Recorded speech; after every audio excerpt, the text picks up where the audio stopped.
बिस्मिल्लाहिर्रहमानिर्रहीम। मैं आप तमाम का इंस्पायर बुक रिव्यू के सेशन में खुशामदीद कहती हूँ।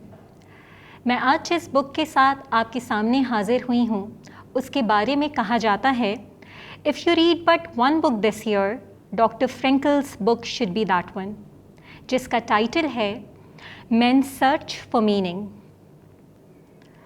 ये बुक डिफ़ाइन करती है सेकेंड वर्ल्ड वॉर के दौरान कंसंट्रेशन कैंप में प्रिजनर्स के एक्सपीरियंसेस को, और उनमें से एक कैदी डॉक्टर विक्टर फ्रैंकल थे।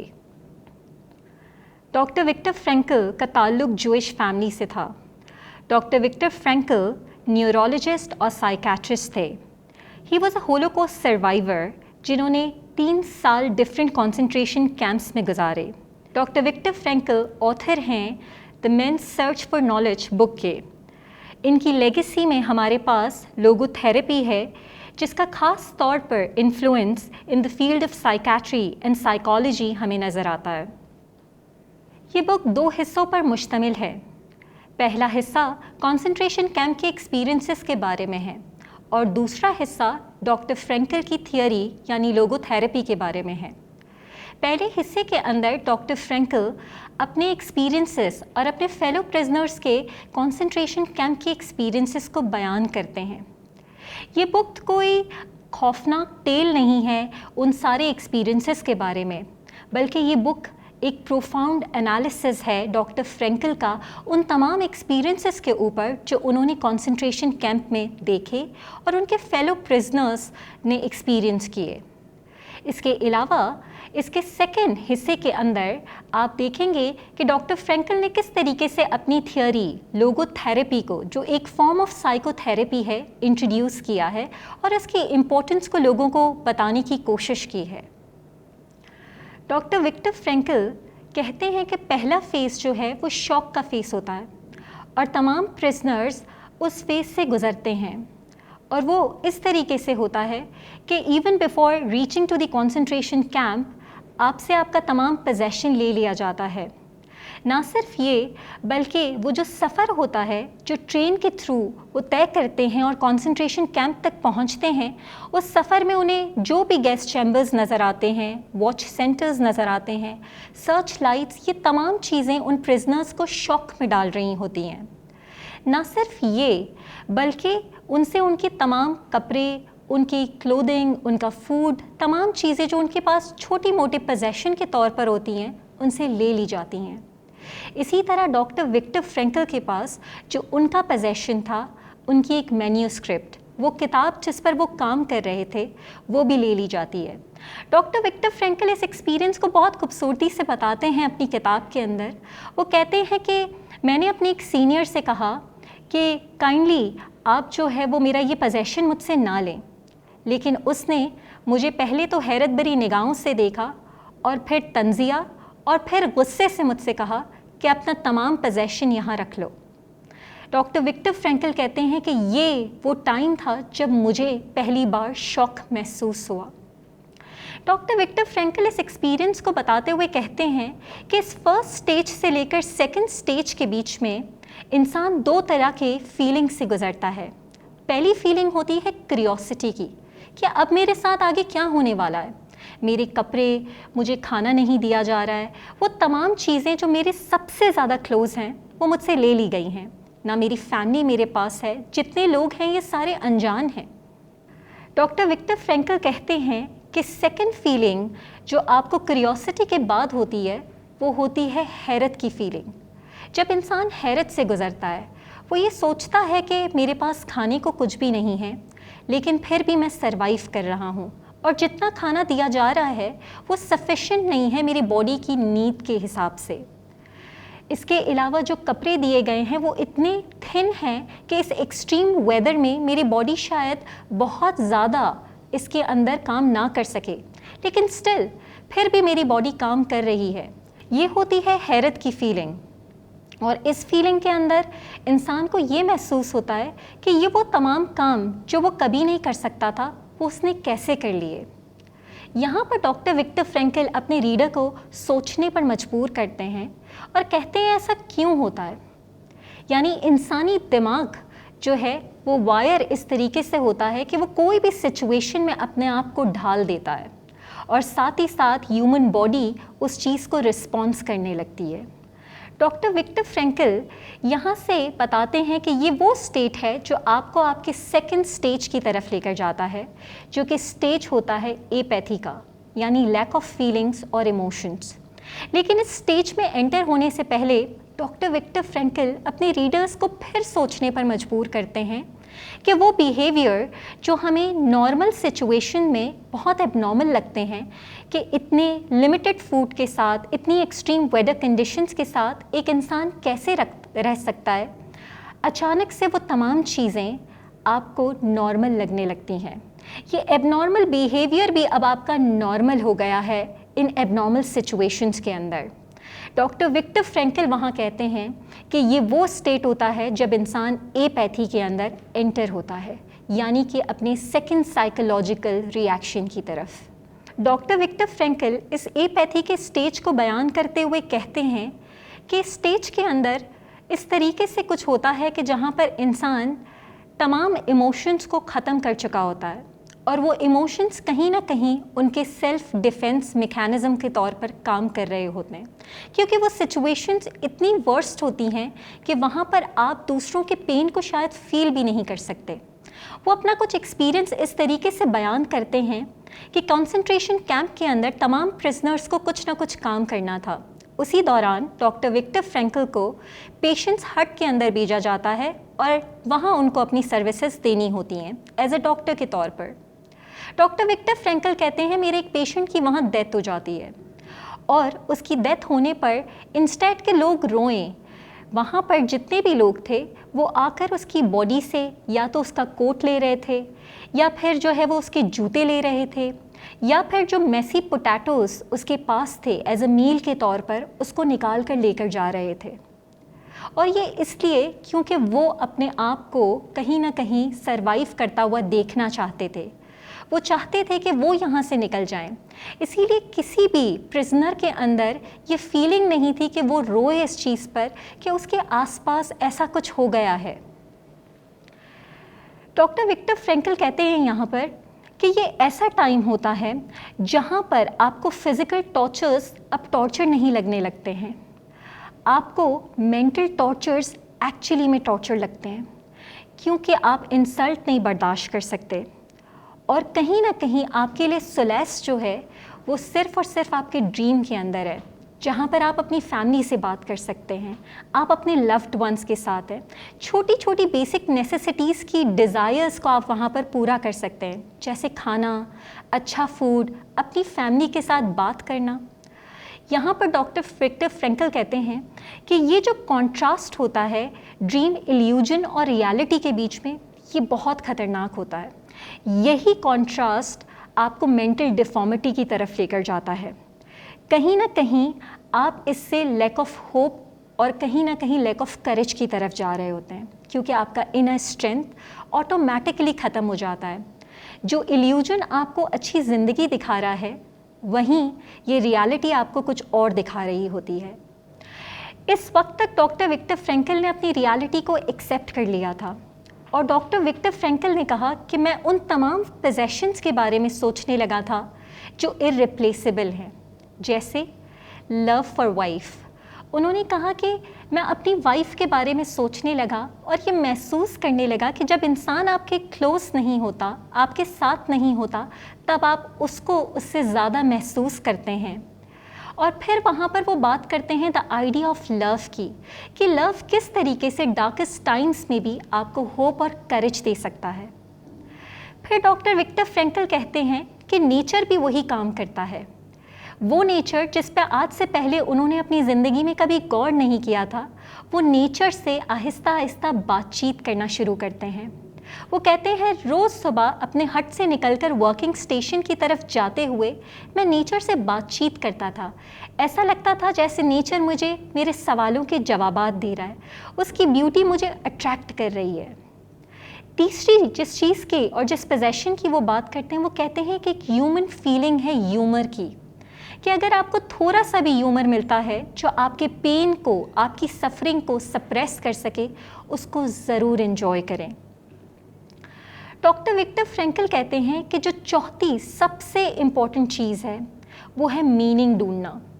अगर मेरे आसपास जो लोग मर रहे हैं या फिर जो लोग सफ़र कर रहे हैं या जिस पेन या सफरिंग से मैं गुज़र रहा हूँ उसमें कोई मायने नहीं है, तो इससे पहले वाली ज़िंदगी जो मैंने गुजारी उसमें भी कोई मायने नहीं था, और वो ज़िंदगी जो आने वाली है जिसके लिए मैं होप कर रहा हूँ उसमें भी कोई मायने नहीं होगा, क्योंकि मैं अपनी सफरिंग में कोई मायने ढूंढ ही नहीं पा रहा हूँ। यहाँ ऑथर अपने एग्जिस्टेंस को क्वेश्चन करते हैं और कहते हैं कि वो तमाम प्रिजनर्स जिन्होंने कहीं ना कहीं अपने पेन और अपनी सफरिंग्स के अंदर मीनिंग तलाश करने की कोशिश की है, वो इन वर्स कंडीशंस के अंदर भी सरवाइव कर पा रहे हैं।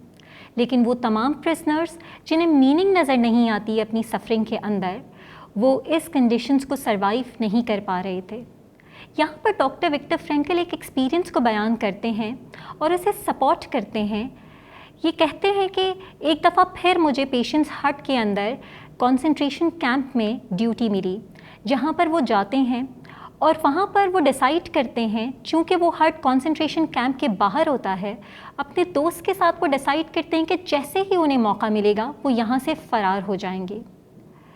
इस कंसंट्रेशन कैंप के पेशेंट्स हट के अंदर जब वो राउंड कंप्लीट कर रहे होते हैं तो लास्ट पेशेंट जिससे वो मुलाकात करते हैं वो डॉक्टर विक्टर फ्रैंकल के कंट्रीमैन होते हैं, और वो उनसे पूछते हैं कि क्या तुम भी यहाँ से चले जाओगे।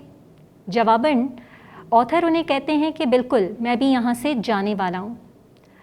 तो यहाँ पर डॉक्टर विक्टर फ्रैंकल कहते हैं कि वो जिन नज़रों से मुझे देखता है मैं समझ सकता हूँ कि वो किस पेन और सफरिंग से गुजर रहा होता है, क्योंकि वो पेशेंट होता है, वो यहाँ से निकल नहीं सकता और मैं यहाँ से जा सकता हूँ। उस टाइम पे डॉक्टर विक्टर फ्रैंकल ये डिसाइड करते हैं कि वो नहीं जाएंगे बल्कि वो सर्व करेंगे अपने लोगों को, और वो दोबारा कैंप में आते हैं और फिर से अपने पेशेंट्स के साथ बैठ जाते हैं और उनसे बातें करने लगते हैं।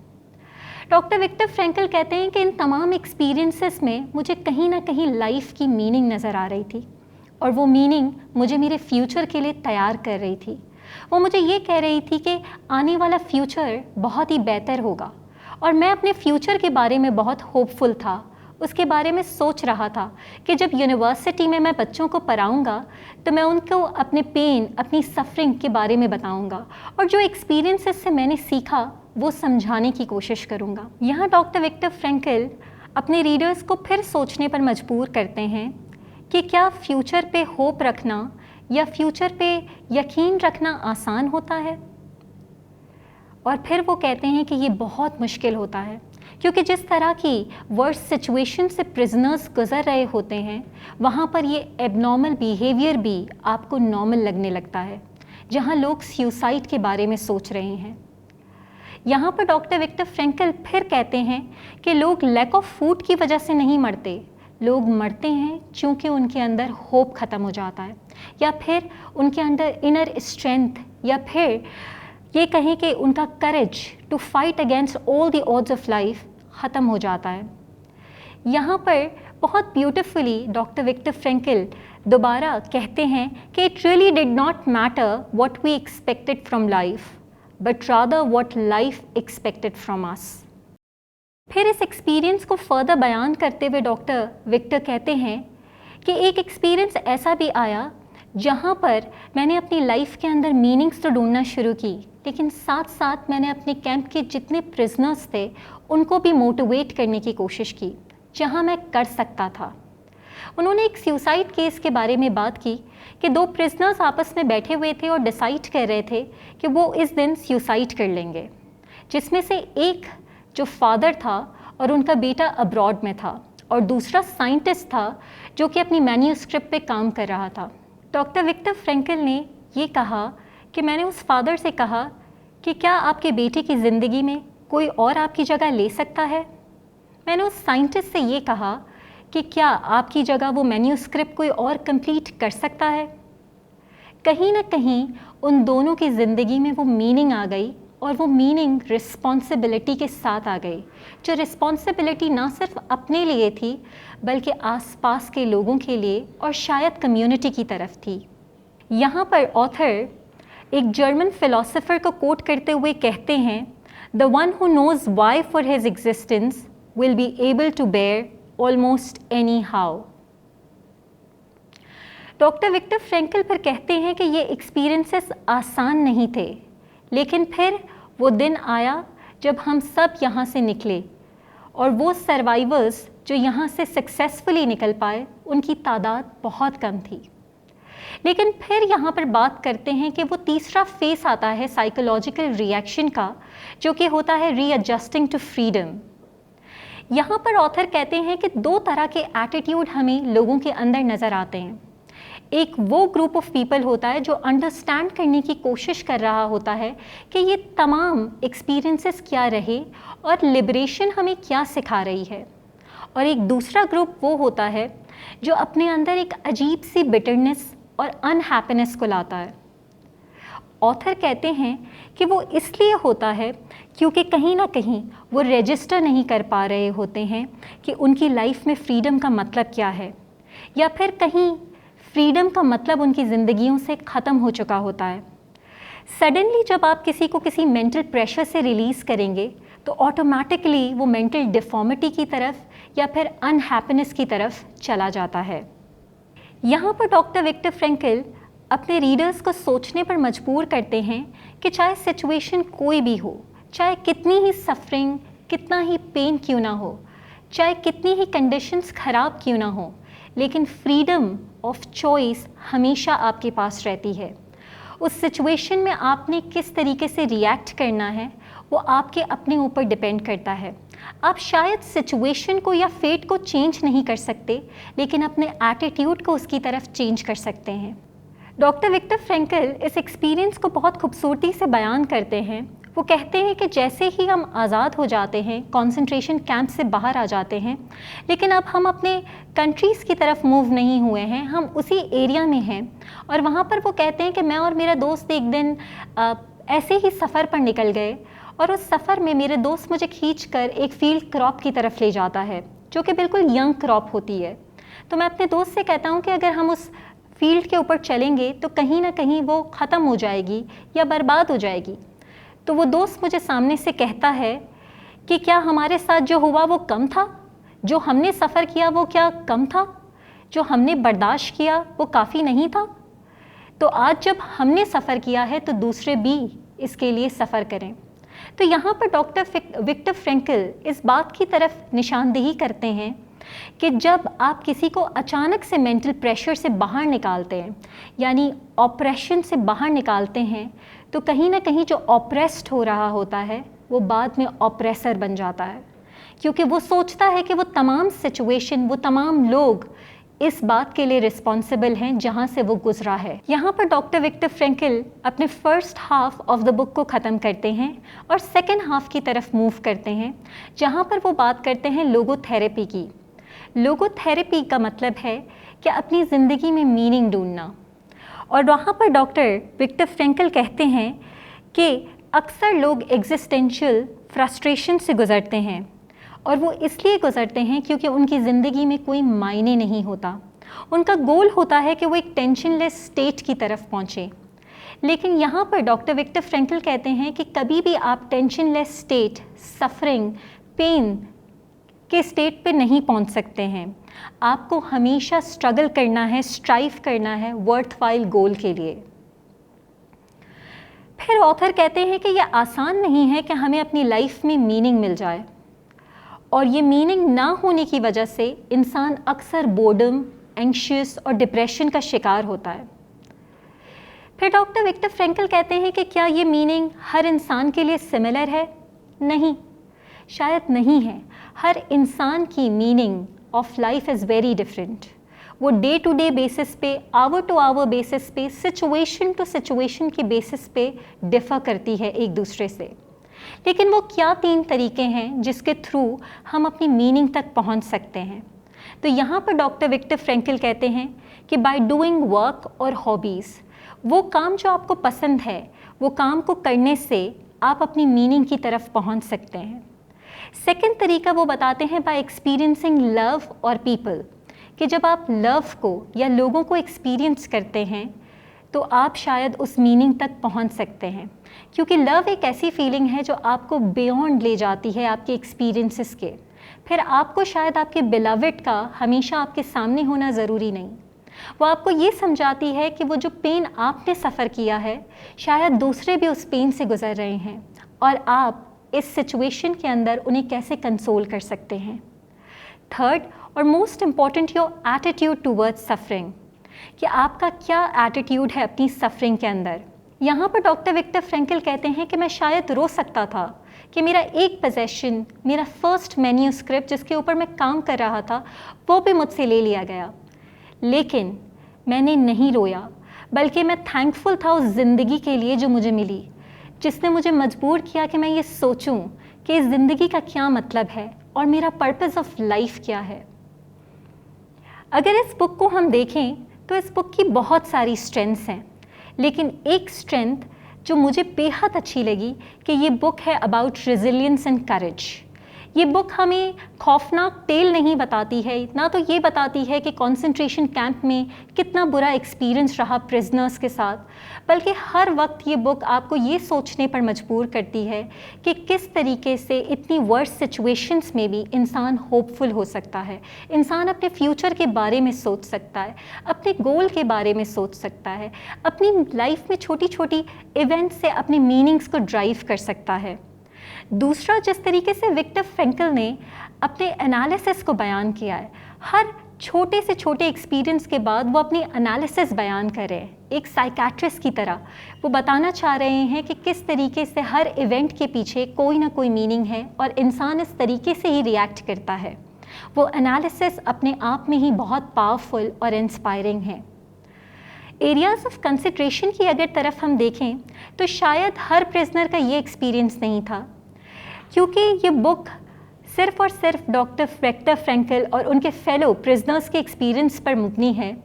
तो यहाँ पर और भी बहुत सारे कंसंट्रेशन कैंप्स थे, और वो कंसंट्रेशन कैंप्स में शायद फेलो प्रिजनर्स जो उनके थे उनके डिफरेंट एक्सपीरियंसेस होते। दूसरा ये कि मीनिंग ड्राइव करना शायद आसान नहीं है, और स्पेशली उन लोगों के लिए जो मेंटल इलनेस का शिकार हैं। इस फाइनल थॉट्स के साथ मैं अपनी इस प्रेजेंटेशन को कंक्लूड करूंगी, जहां पर डॉक्टर विक्टर फ्रैंकल की किताब से हमने जो जो मेन आइडियाज़ निकाले हैं उसको मैं थोड़ा सा बयान करने की कोशिश करूंगी। सबसे इम्पॉर्टेंट कि सफरिंग अनअवॉइडेबल है, पेन अनअवॉइडेबल है, ये हमेशा रहेगा, लेकिन हमें उसे कैसे कोप करना है, कैसे आगे बढ़ना है, ये हम पर डिपेंड करता है। हम सिचुएशन को अक्सर चेंज नहीं कर सकते, शायद फेट को हम चेंज नहीं कर सकते, लेकिन हम अपना एटीट्यूड उस सिचुएशन की तरफ चेंज कर सकते हैं। Freedom of choice difficult situation में भी इंसान के पास है। इंसान अपनी विल से, अपने फ्रीडम ऑफ चॉइस से बहुत सारी सिचुएशंस को बदल सकता है। हमेशा डार्केस्ट टाइम्स के अंदर हमारे लिए गाइडिंग पिलर हमारा इनर कॉन्शियंस होता है, जो हमें गाइड करता है, और हमें उसे सुनना चाहिए केयरफुली। हम जितना खुद को भूल जाएंगे उतना ही बेहतर हम दूसरों को सर्व कर पाएंगे, उतना ही ज़्यादा हम लोगों को दे पाएंगे। और आखिरी में कि हमें अपने लार्जर पर्पस ऑफ लाइफ की तरफ सोचना है, और वो पर्पस ऑफ लाइफ को समझने के लिए हमें अपनी लाइफ के हर इवेंट से मीनिंग को ड्राइव करना बहुत ज़रूरी है। मैं इस किताब का इख्तिताम इस सवाल से करना चाहूँगी कि आप भी सोचें कि आपकी ज़िंदगी का क्या पर्पस है, और what is the meaning of your life. Thank you so much.